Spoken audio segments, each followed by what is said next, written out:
Today we are making roasted spatchcock or butterfly turkey. Butterflying means you have to remove the backbone of the turkey and press on the breast to flatten it for fast and even cooking. Doing this method, you will cut down the cooking time in half compared to the traditional way of roasting turkey. Put the butterfly turkey in the pan like I did and flip it over meat side up. Then, trim off any excess fat or skin. Then, pat dry with paper towels. Season it with your favorite seasonings. I used salt, granulated garlic, granulated onions, chili powder, paprika, Italian seasonings, and black pepper. Instead of Italian seasoning, you can also use thyme or rosemary. Now, flip over the turkey skin side up in a sheet pan covered with wax paper. I should have done this earlier, but I forgot. And then, dry the skin with paper towels. Make it as dry as possible for crispier skin. And then, I season it with the same seasonings I used on the meat side. Salt,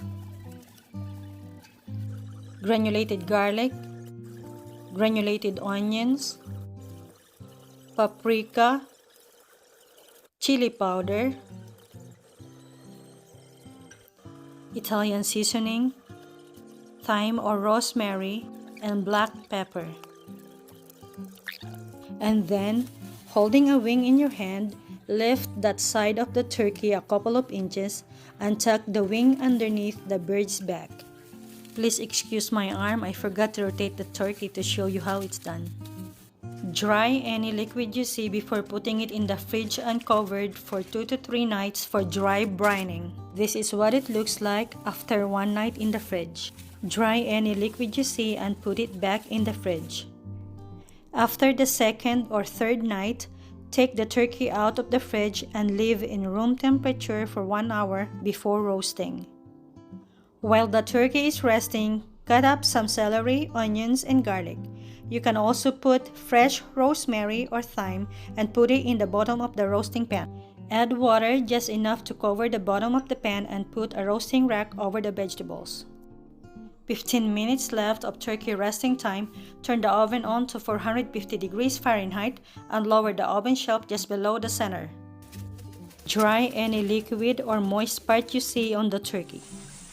Spray the roasting rack with cooking spray for easy cleanup later.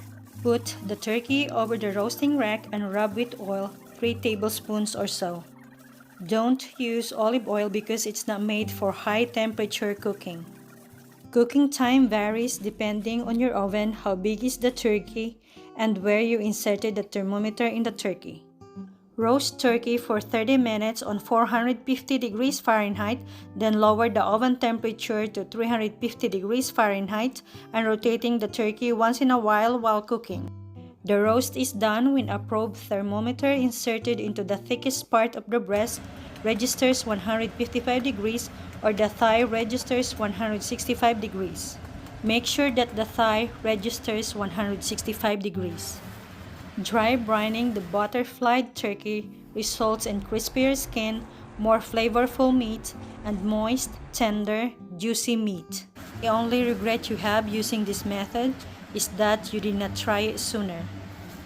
Look at the juice dripping into the pan. Very juicy. Hands down, this is the best turkey we've ever had. The meat is so good. Thank you for watching.